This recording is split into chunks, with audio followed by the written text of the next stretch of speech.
Ini kan gerombolan singa laut. Singa laut memang bisa jadi ancaman serius. Mereka punya kemampuan berenang dengan cepat dan bermanuver juga. Kami sering bekerja sama dan membuat strategi. Rupanya kawan-kawan Dolpino datang ikut ambil bagian nih. Bukan mau belain teman sendiri ya. Tapi lumba-lumba itu cerdasnya luar biasa loh. Weh, ada hiu.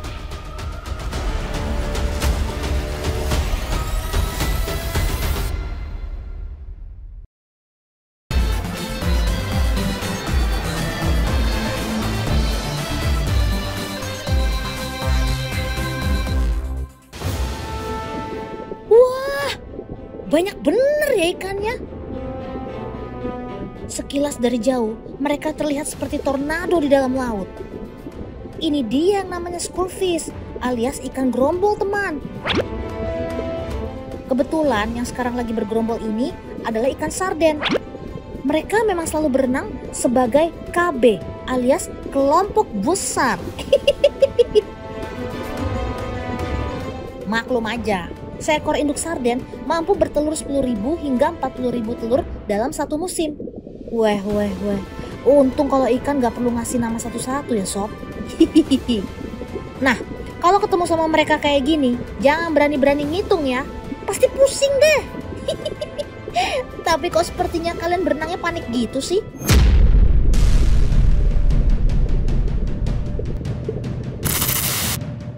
Oh, rupanya ada pemangsa.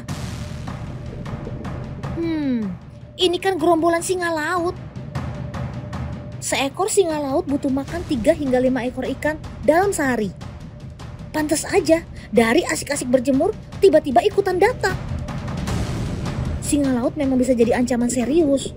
Mereka punya kemampuan berenang dengan cepat dan bermanuver juga.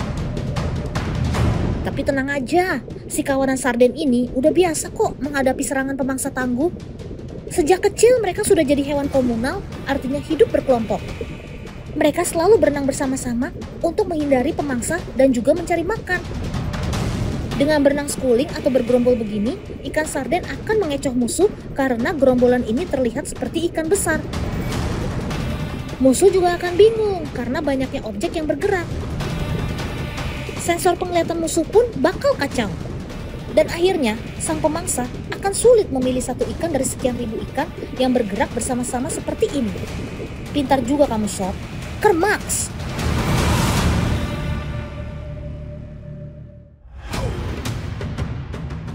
Astaga, oh my god, dragon. Rupanya kawan-kawan Dolpino datang ikut ambil bagian nih. Bukan mau belain teman sendiri ya. Tapi lumba-lumba itu cerdasnya luar biasa loh. Imut lagi. Eits, muka boleh imut. Tapi kalau waktunya berburu, lumba-lumba adalah pemburu ulung. Coba Om Editor, kasih lihat gambar udaranya. Kami sering bekerja sama dan membuat strategi. Tuh kan, ada yang tugasnya mengepung, ada juga yang tugasnya menggiring. Tujuannya untuk memecah koloni schooling si ikan sarden menjadi kelompok lebih kecil. Ini aja butuh kerjasama banyak anggota. Dan belum tentu setiap lumba-lumba langsung berhasil mendapatkan ikan buruannya. Karena dalam schoolfish, semua ikan bisa jadi ketua kelompok. Ikan yang pertama kali melihat tanda bahaya bisa memberikan aba-aba kepada ikan lain untuk berubah arah. Kanan semua. Tiba-tiba kiri semua. Bahkan berenang ngebut terus ngerem juga bisa kompakan. Tapi nggak masalah, teman-teman Dolpino ini sepertinya udah mulai kenyang. Kita sih makan secukupnya aja, kan berbagi juga sama yang lain.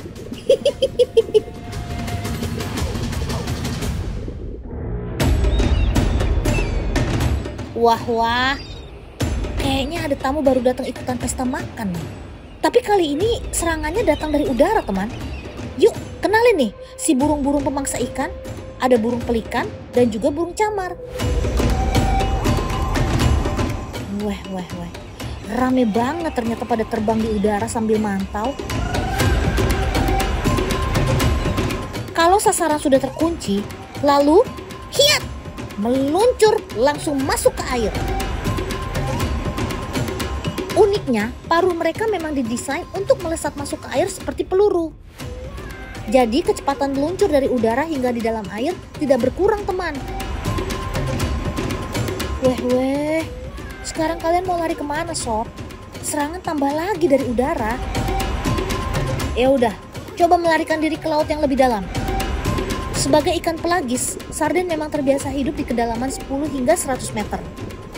Berenang ke bawah untuk menghindari serangan dari atas pasti jadi jalan keluar.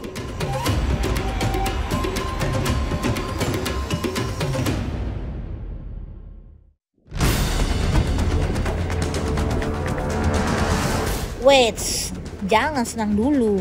Rupanya gerombolan tuna sudah datang, teman.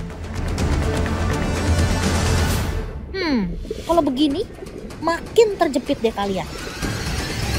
Apalagi penjaga laut bawahnya sesama ikan pelagis juga, besar pula.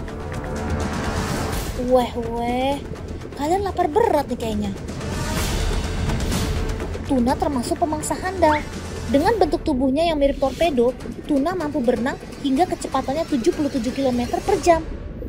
Ditambah lagi sebagai ikan komunal, mereka juga berburu sebagai kelompok. Wah, makin sedikit aja nih anggota kelompokmu, Den.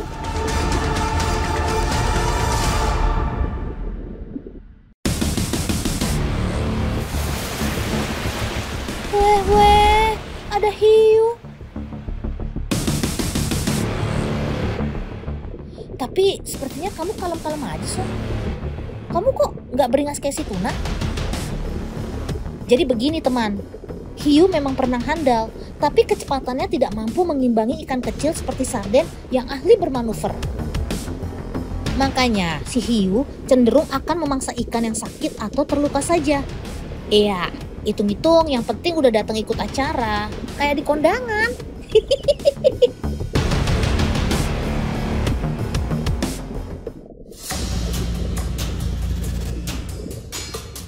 Lain halnya dengan si paus.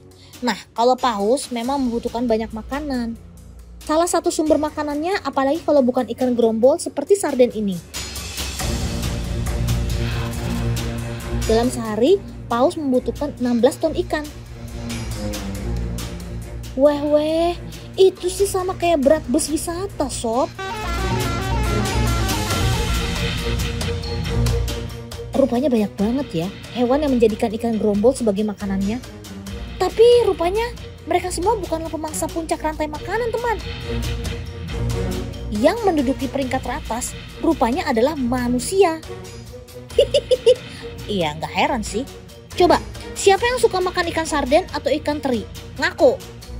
Nah, tapi ya, gimana ya caranya manusia mendapatkan si ikan gerombol ini? Coba editor, kasih tahu ke teman di rumah.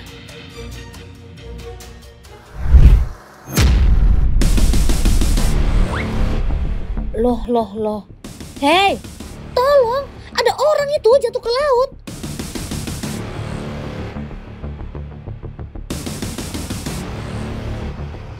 Alah, kapalnya malah ninggalin lagi. Aduh, gawat. Dolpino curiga nih. Sebenarnya apa sih yang terjadi di sini? Tuh kan bener. Ini ternyata memang cara paman nelayan saat berburu ikannya, teman. Rahasia bagaimana cara menemukan sil ikan gerombol di laut seluas ini karena bantuan burung-burung camar. Biasanya ya, burung camar akan berburu di mana ada ikan bergerombol. Jadi, disitulah paman nelayan akan menuju. Kalian lihat itu kan? Itu tuh, gemericik di permukaan air. Air laut yang sedang tenang tiba-tiba saja bergemericik seperti kejatuhan butiran hujan. Padahal sedang nggak hujan. Tuh lihat, burung-burung camar juga menukik sambil memburu ikan kecil ke arah gemericik itu. Ini dia pertandanya. Sontak saja paman-paman nelayan langsung bergegas. Duh, ternyata ini toh orang yang tercebur tadi punya tugas khusus. Ia sengaja melompat ke air untuk mengawali perburuan ikan.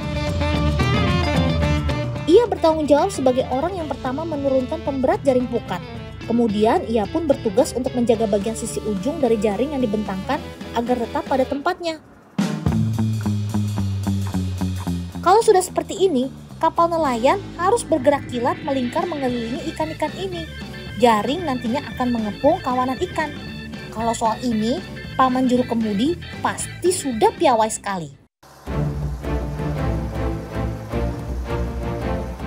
Paman nelayan yang lain juga tak hanya berpangku tangan, mereka bahu-membahu untuk menebar jaring. Teknik ini sering disebut sebagai pukat cincin. Cara penerapannya memang dibentangkan melingkar seperti cincin. Kapal nelayan harus dengan cepat membentangkan pukat jaring. Tidak tanggung-tanggung, panjang pukat jaring seperti ini bisa mencapai lebih dari 300 meter. Sambil kapal melingkar menebar jaring, paman yang tercebur tadi menepuk-nepuk permukaan air.